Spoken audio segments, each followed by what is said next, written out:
morning students. Very very good morning.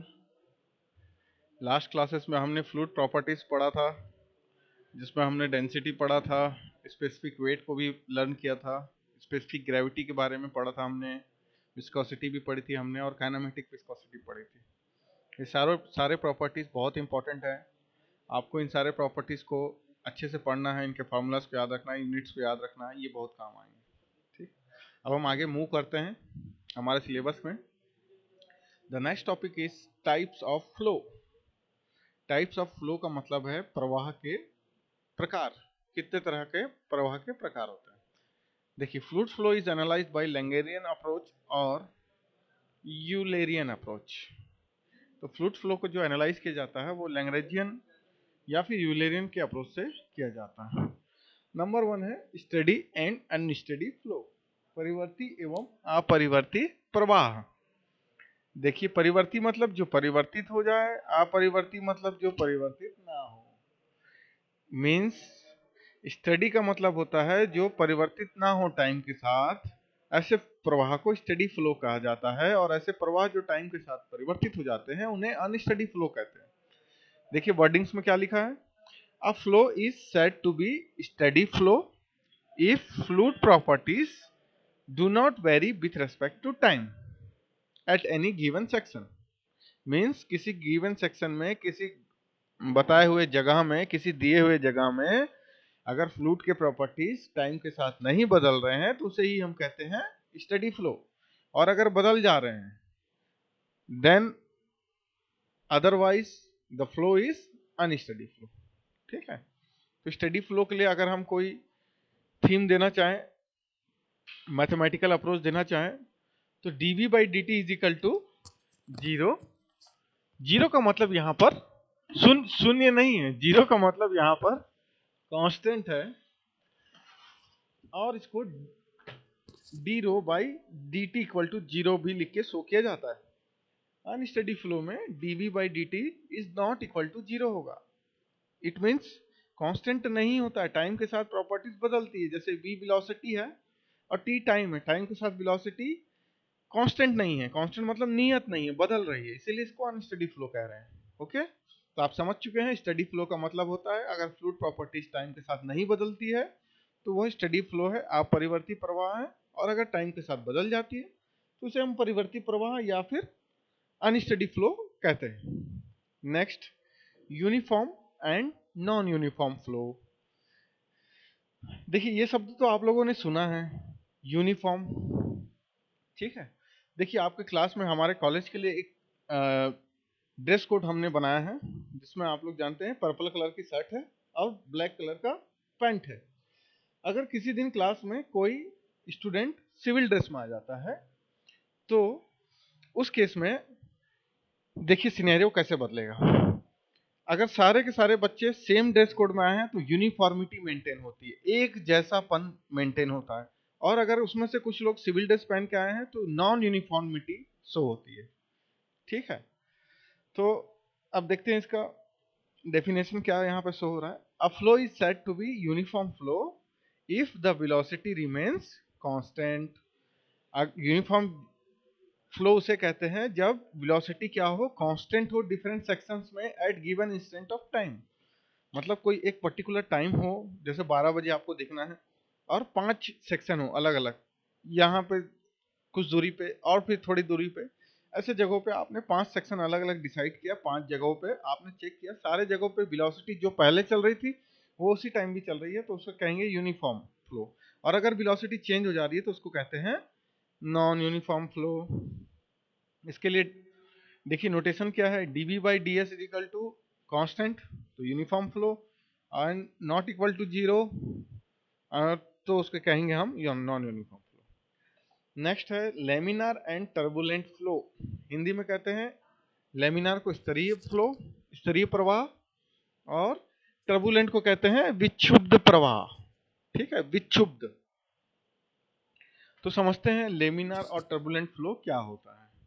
देखिए, in laminar flow fluid particles move in the form of layers with one layer sliding over the another layer।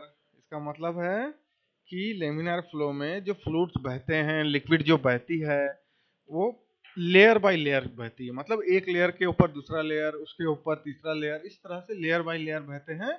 और दो layer आपस में क्या करते हैं, slide करते हैं, रगड़ खाते हैं। ठीक है। It's also called viscous flow and it is occurred at low velocity. इसी प्रवाह को हम विस्कस प्रवाह भी कहते हैं, विस्कस फ्लो भी कहते हैं। एवं यह लो वेलोसिटी में घटित होता है। ये कब अकर्ड होता है, जब वेलोसिटी लो होती है, कम होती है। ओके। जैसे कि एग्जांपल है नदी का प्रवाह। नदी में पानी कैसे बहता है, फ्लो कैसे होता है, एक लेयर बाय लेयर होते हैं। ठीक है, एक समान प्रवाह होता है, तो उसे ही हम लेमिनार फ्लो कहते हैं, जैसे नदी का प्रवाह जो है। अब देखते हैं टर्बुलेंट फ्लो क्या होता है, विक्षुब्ध प्रवाह क्या होता है। When fluid particles move in highly disorganized manner leading to rapid mixing of particles। इसका मतलब यह है कि जब फ्लूइड जो बह रही है वो हाईली डिसऑर्गेनाइज्ड मैनर में हो, ऑर्गेनाइज ना हो, बहुत ही ज्यादा डिसऑर्गेनाइज्ड हो, अव्यवस्थित हो, और लीडिंग टू बढ़ रही हो किस चीज के ऊपर, रैपिड मिक्सिंग ऑफ पार्टिकल्स के ऊपर। पार्टिकल्स क्या हो रहे हो, मिक्स हो रहे हो, लेयर बाय लेयर नहीं चल रहे हो। जैसे कि एग्जांपल आपको बताता हूं मैं। जैसे कि चित्रकूट में आप लोग घूमने के लिए गए होंगे, तो वहां आप लोगों ने देखा होगा कि जो पानी ऊपर से गिरता है फॉल से, तो नीचे जहां पर गिरता है फ्लो होके, वहां पे आप देखते होंगे भंवर बनती होंगी, पानी का रैपिड मिक्सिंग होता होगा, बहुत तेजी से पानी मिक्स होता रहता होगा, है ना, डिसऑर्गेनाइज रहता होगा, कुछ कोई भी फ्लो किसी भी डायरेक्शन में जाता होगा। तो उसे ही हम कहते हैं टर्बुलेंट फ्लो, जहां पर भंवर बनते हो, जहां पर डिसऑर्गेनाइज्ड फ्लो होता हो। और जहां पे ऑर्गेनाइज फ्लो होता है उसे हम कहते हैं लेमिनार या विस्कस फ्लो। समझ गए आप लोग? ओके। नेक्स्ट, स्ट्रीमलाइन क्या होता है, धारा रेखीय प्रवाह। पता चल रहा है यहाँ से कि जब कोई धारा एक रेखा में प्रवाह करेगी तो उसे स्ट्रीमलाइन कहेंगे। फिर भी हम पढ़ेंगे इसके डेफिनेशन को। जब कोई फ्लूइड फ्लो में एक फ्लूइड मॉलिक्यूल जिस पाथ को फॉलो करता है तथा बाकी के सारे फ्लूइड मॉलिक्यूल्स भी उसी पाथ को ही फॉलो कर रहे होते हैं, तो उसे हम स्ट्रीमलाइन फ्लो कहते हैं। ओके।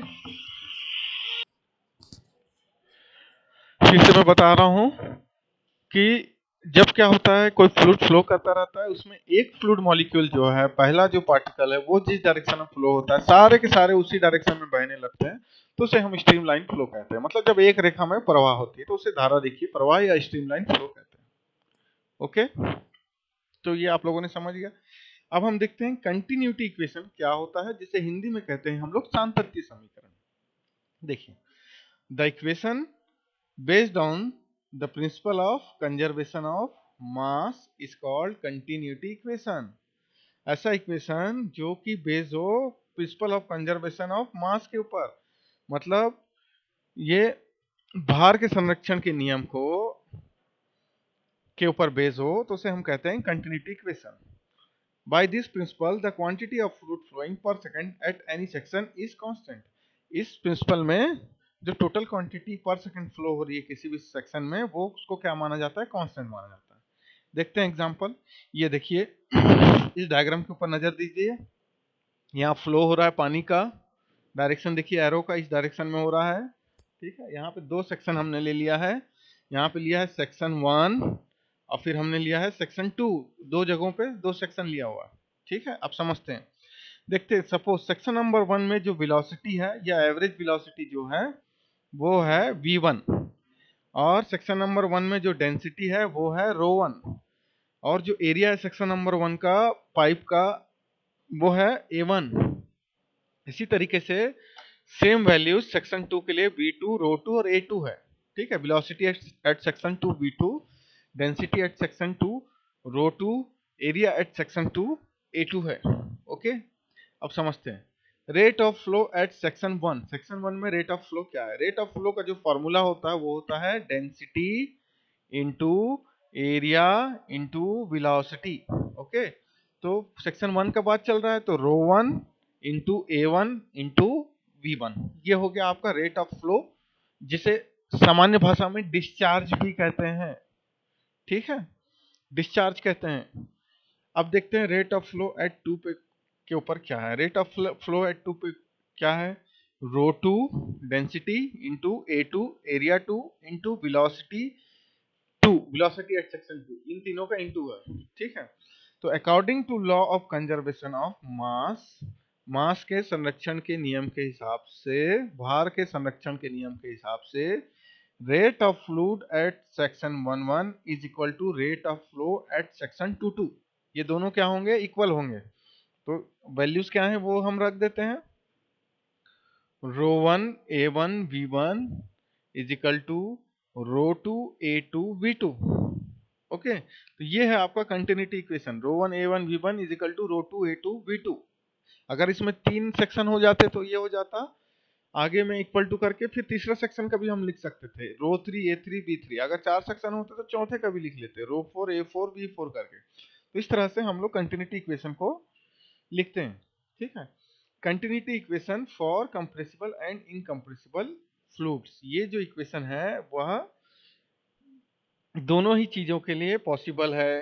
किन दो चीजों के लिए पॉसिबल है, कंप्रेशन, कंप्रेसिबल फ्लूइड्स के लिए भी पॉसिबल है एवं इनकंप्रेसिबल फ्लूइड्स के लिए भी पॉसिबल है। इसका मतलब क्या हुआ, कंप्रेसिबल का मतलब जो कंप्रेस हो जाए जैसे कि एयर और गैस, इनकंप्रेसिबल का मतलब है ऐसे फ्लूइड्स जो कंप्रेस ना हो जैसे कि लिक्विड, ठीक है। For compressible flow rho 1 is equal to rho 2, density 1 is equal to density 2, ठीक है। तो आप लोग समझ गए हैं, जो चीजें कंप्रेस होती है, इनकम्प्रेस, सॉरी यहाँ पे एक गड़बड़ चीज हो गया, यहाँ कंप्रेसिबल फ्लो लिखा हुआ है, ये कंप्रेसिबल फ्लो नहीं होगा, ये इनकम्प्रेसिबल फ्लो होगा, क्योंकि जो कंप्रेस नहीं होती है उसी की डेंसिटी समान होती है, तो ये इनकम्प्रेसिबल फ्लो है यहाँ पर। तो रो 1 इज इक्वल टू रो 2, तो दोनों रो 1 जब सेम हो जाएंगे, रो 1 और रो 2, तो ये दोनों कैंसिल हो जाएंगे। तो उस केस पर अगर देखें कंटिन्यूटी इक्वेशन, तो A1 B1 बच रहे हैं यहाँ पर, इजिकल टू A2 V2 यहाँ पे बच रहे हैं। इसी तरह से अगर और सेक्शन हो तो A3 B3, या और हो तो A4 B4। तो देखिए अगर सबके लिए यूज करना है तो सिंपल सा फॉर्मूला है रो 1 A1 B1 is equal to rho 2 A2 B2, इनके वैल्यूज रख के आप निकाल सकते हैं जो भी वैल्यू आपको निकालनी, ठीक है। या फिर देखिए अगर आप सिर्फ लिक्विड का बात कर रहे हैं तो उसके लिए सिंपल फॉर्मूला होता है एरिया इंटू वेलोसिटी किसी भी सेक्शन का equal to area into velocity दूसरे सेक्शन का। कोई भी दो सेक्शन के आप एरिया और वेलोसिटी के इंटू को आप आपस में इक्वल टू करके रख सकते हैं। ओके, तो अब आगे जो हमको पढ़ना है वो न्यूमेरिकल्स पढ़ना है, और न्यूमेरिकल्स पढ़ेंगे हम नेक्स्ट लेक्चर में। अभी फिलहाल मैं आपको रिवाइंड करा देता हूँ आज हमने क्या क्या पढ़ा है। देखिए आज हमने पढ़ा टाइप्स ऑफ फ्लो, जो कि लैग्रेंजियन और यूलरियन अप्रोच के ऊपर बेसिस है। Study and unsteady flow, steady flow मतलब जो परिवर्तित ना हो, फ्लूइड प्रॉपर्टीज जब टाइम के साथ परिवर्तित नहीं होती है तो उसे स्टडी फ्लो कहते हैं। अनस्टडी फ्लो का मतलब है ऐसे प्रॉपर्टीज जो टाइम के साथ परिवर्तित हो जाते हैं, उन्हें अनस्टडी फ्लो कहते हैं। Uniform and non uniform flow क्या होता है, जब कुछ सेक्शंस दिए हो, दो चार सेक्शंस आपको दिए हो, और किसी पर्टिकुलर टाइम पे आप अगर चेक कर रहे हैं बीच बीच में, और वेलोसिटी जो हो रहा है वो सारे सेक्शन में कांस्टेंट आ रहा है, तो उसे कहते हैं यूनिफॉर्म फ्लो। और अगर नहीं आ रहा है तो आप उसे कहेंगे नॉन यूनिफॉर्म फ्लो। ओके, फिर लेमिनार और टर्बुलेंट फ्लो क्या होता है, जब लेयर बाय लेयर फ्लो होता है तो उसे लेमिनार फ्लो कहते हैं, और जब डिसऑर्गेनाइज्ड फॉर्म में फ्लो होता है तो उसे टर्बुलेंट फ्लो कहते हैं। फिर स्ट्रीमलाइन फ्लो क्या होता है, जब सिंगल लाइन में या एक सिंगल सिंपल रेखा में फ्लो होता है तो उसे स्ट्रीमलाइन फ्लो कहते हैं। फिर कंटिन्यूटी इक्वेशन है, कंटिन्यूटी इक्वेशन जो है वो based on the conservation of मास के ऊपर है, प्रिंसिपल के ऊपर। और इसका मेन फार्मूला हमको क्या मिला, रो 1 A1 B1 is equal to rho 2 A2 B2। ये बहुत इंपॉर्टेंट फार्मूला, इसको अच्छे से याद कर लीजिए, ये कई जगहों पे आपको काम आएगा। और ये कंप्रेसिबल इनकम्प्रेसिबल दोनों के लिए है, जबकि ये जो फार्मूला है वो सिर्फ और सिर्फ लिक्विड्स के लिए है। सो स्टूडेंट्स आज के लेक्चर में हम इतना ही पढ़ेंगे, और आगे के लेक्चर्स में हम फिर ये जो न्यूमेरिकल्स आप लोग देख रहे हैं इन न्यूमेरिकल्स को पढ़ेंगे, और फिर ये हमारा फर्स्ट यूनिट का फर्स्ट पोर्शन हमारा कंप्लीट हो जाएगा। ओके, तो यहाँ से हमारा न्यूमेरिकल स्टार्ट होगा, तो हम कल यहीं से स्टार्ट करेंगे। तो आज के लेक्चर्स में हम इतना ही पढ़ेंगे students. Thank you watching for this video, अच्छे से पढ़ाई कीजिए, थैंक यू।